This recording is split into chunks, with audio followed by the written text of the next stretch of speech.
back, baby! And we are taking you to the Victorian era with the new animated movie Batman Gotham by Gaslight. Then we're hopping to another universe to learn more about the alternate Bruce Wayne in Batman White Knight, so get ready for DC All Access.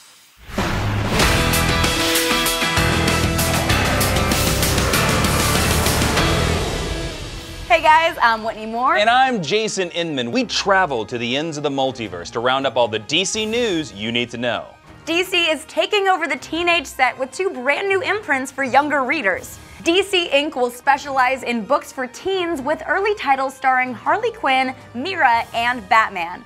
For kids 8 to 12, DC Zoom has new adventures lined up for the DC Superhero Girls, Black Canary, Super Sons, and more. Look out for the first titles later this year and head on over to DCComics.com for more details. The world's greatest superhero roster is exploding thanks to the arrival of the new age of DC heroes. The debut of The Silencer just hit store shelves last week, and Sideways and The Terrifics are right around the corner. The new age of DC heroes is ushering in a brand new crop of superstars to the DCU, and the lineup has something for everyone. For more behind-the-scenes insight, make sure you check out The New Age of DC Heroes, the podcast, hosted by DC publisher Dan DiDio. Superman is grappling with the prospect of an entire race of people dying on his watch in a new storyline called Suicide Planet. Clark and his super son John head into space to stop a world from suffering the same fate as Krypton. But when the Man of Steel realizes the planet's inhabitants actually want to die, Clark faces a serious crisis of conscience. Strap in for Superman's most difficult test yet in issue number 40 starting today. A fan-favorite story is coming to life in the 30th DC original animated movie, Batman Gotham by Gaslight. The grandfather of all Elseworlds adventures imagines a Victorian-era Gotham City that's being terrorized by none other than Jack the Ripper. You can watch the world's greatest detective track down history's most elusive serial killer on Blu-ray and DVD today. DC's Young Animal is crossing over into the mainstream DC universe in the Milk Wars event, and Part 2 lands in the Mother Panic Batman special. In Part 1, the Doom Patrol met a repurposed version of the Justice League, and Part 2 introduces Mother Panic to a strange new Dark Knight. Violet Page discovers that her old boarding school that experimented on its students has been revived, and Bruce Wayne is using it to mass-produce superhero sidekicks. Milk Wars is bringing a new level of weirdness to the world of DC, so check out the Mother Panic Batman special starting today, and keep your eyes out for Shade the Changing Girl Wonder Woman special number 1 next week. Exit Stage Left: The Snagglepuss Chronicles is the latest hit title from DC's partnership with Hanna-Barbera, and this week it debuts a backup story from writer Brandy Stillwell called Sasquatch Detective. Sasquatch Detective is what it is. She's a Sasquatch, and she's a detective, and since the LAPD opened up their diversity program, she's the new hire. She's been a cadet and a police officer, and now she's a detective. And it's like a quantum leap of stories, what she can do and what she can't do, and things aren't always gonna go her way. She's not always gonna know she's the butt of the joke, but she's confident, and that's all you can hope for. Yeah, I think what I like best about Sasquatch Detective is that it had such a great feel, such a fresh new concept. And even though the Hanna-Barbera books are really built to feature a lot of Hanna-Barbera characters, I felt that this property captured so much of that same appeal and that same sensibility that it seemed like a perfect fit for one of our books. So regardless, I think it really looks great, and we're really excited about having it in there. I have to say, I'm not gonna lie, when I finally saw it, I choke up. Created and written by. I was like, thank you. I have been trying so long. Hunt down the first installment of Sasquatch Detective in Exit Stage Left: The Snagglepuss Chronicles number 2 this week. In Batman White Knight, the Dark Knight's public image has taken a massive nosedive, and Gotham's middle class has rallied behind Jack Napier, formerly known as the Joker. We've got writer and artist Sean Murphy here to help us make sense of the mayhem. I would say it turns the tables on Gotham, where you have a seemingly reformed and cured Joker, and he manages to sort of turn Gotham against Batman by pointing out all the corruption that a city has to support Batman. But he was also focused enough where he was able to begin this quest against Batman in a legal way. What is it about the Joker that makes him so compelling? Well, you know, I've always been a big Joker fan, but I've never seen the Joker that I wanted to see.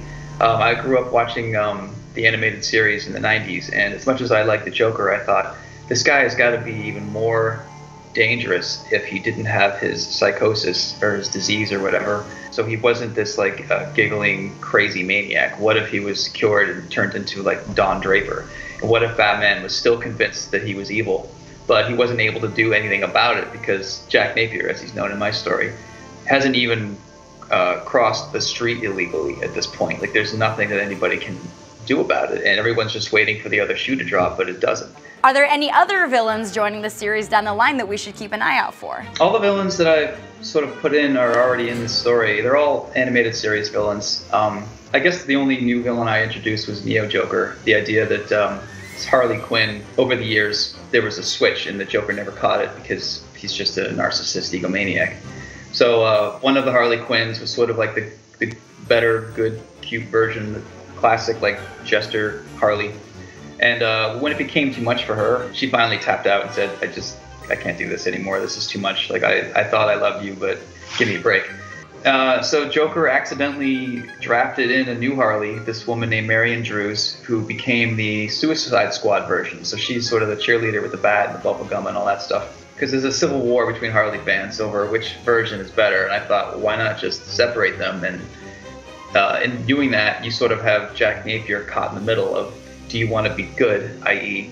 classic Harley, or do you want to be evil, like Suicide Squad Harley?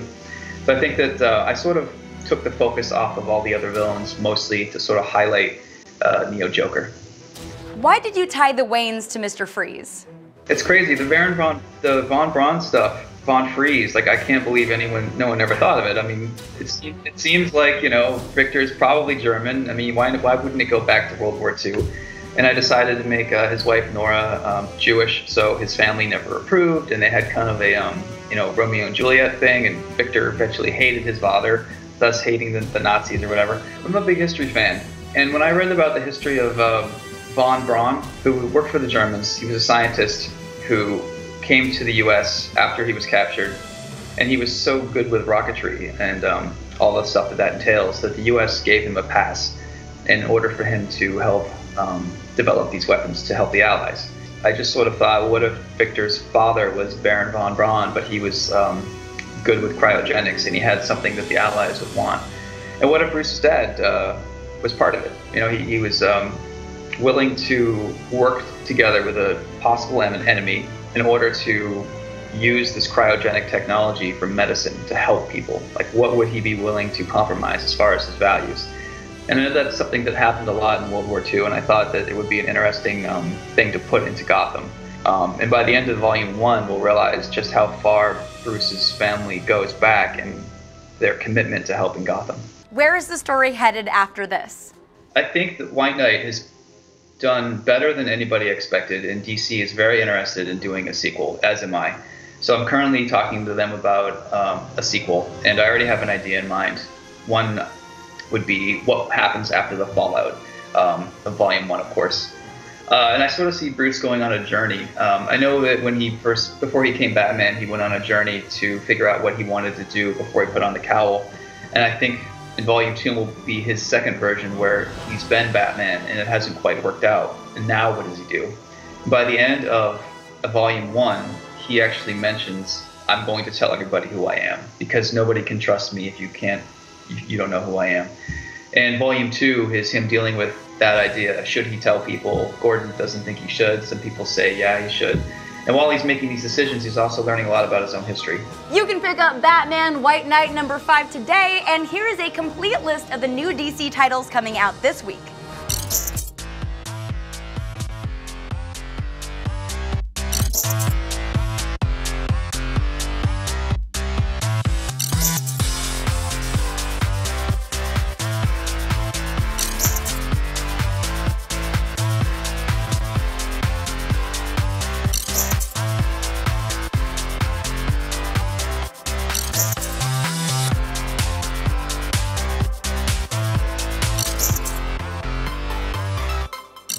Batman Gotham by Gaslight held its premiere in LA this week, and we hit the red carpet to chat with the cast and filmmakers about bringing this classic Elseworlds adventure to life. Let me tell you about Gotham by Gaslight. It is an adaptation of the very successful 1989 graphic novel by Mike Mignola and Brian Augustin, and it's most fans are, if they haven't read it, they're super aware of it. The thing we were most nervous about in adapting it into a movie was not disappointing fans. The original has so many fans, and we certainly didn't want to disappoint them, but at the same time we wanted to surprise them, and we wanted to take a world that those creators delineated so beautifully and just expand, just pull it wider and fill it up with the characters that we know and love, and see who they would be in the 19th century with mutton chops and ridiculous hats. Well, Selena Kyle, who as we all know is related to Catwoman, she is everything that you would expect her to be. She fights for women's rights. She doesn't really need Batman. She spends a lot of the movie trying to get him out of her way, threatening to expose him. So she is a source of strength. I mean, in fact, the only difference between her and I is that she drinks red wine and I don't. So I'm just kidding. Hugo Strange in this world is an alienist, which we would call now a psychiatrist. And the reason they call them alienists is when you had mental issues, they would say that you were alienated from yourself. And so an alienist was somebody who helped you reintegrate and become mentally healthy again. And whether or not he knows Jack, well, you'll just have to watch the movie to find that out. The idea of setting Batman, in a Victorian era does something really important, I think, which is removes all of his technology. For the most part. I mean, we get a great view of what technology was at the time and how he made it work. But there are so many things that Batman can do because he can hop on, the computer, the Bat computer in the Batcave and come up with all this information and solve all these problems. He doesn't have that. Thankfully, Alfred is timeless, and Alfred is not a piece of technology, and holds him together as he always does. But I think that really changes the character. We do so many movies, I think, that are modern and advanced, with sort of like modern even filmmaking sensibilities. For me, it was just a joy to tell an older story, but also that he's more human, I think, than, how Batman traditionally is portrayed. I think they'll love the storytelling. It feels like a big budget film. I mean, it's storyboarded beautifully. It feels like a big time film. And this has all of that, but it's really classic structure and classic storytelling in the best sense. And I was really, really entertained by it, actually. I was quite surprised. We're all familiar as moviegoers when we see something that's at the turn of the century and we know Jack the Ripper's involved, that it's going to be, foggy and smoky, and there's going to be the clatter of a woman's heels running down a laneway, and then a scream and a thump, and somebody scoot by with his collar up, and then things are going to get really bad. When Batman and Bruce Wayne together begin to put it all together, they really think they have it, and out of left field, new elements emerge that turn the whole thing upside down. So every time you think you have it put together, they just kind of lead you along and then go bang! No, right?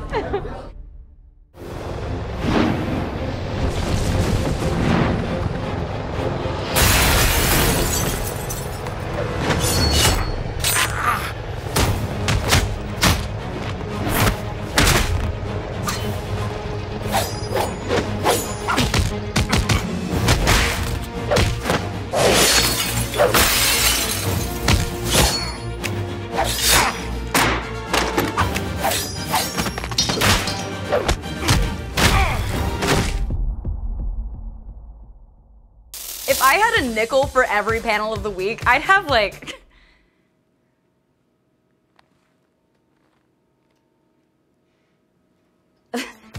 over $3.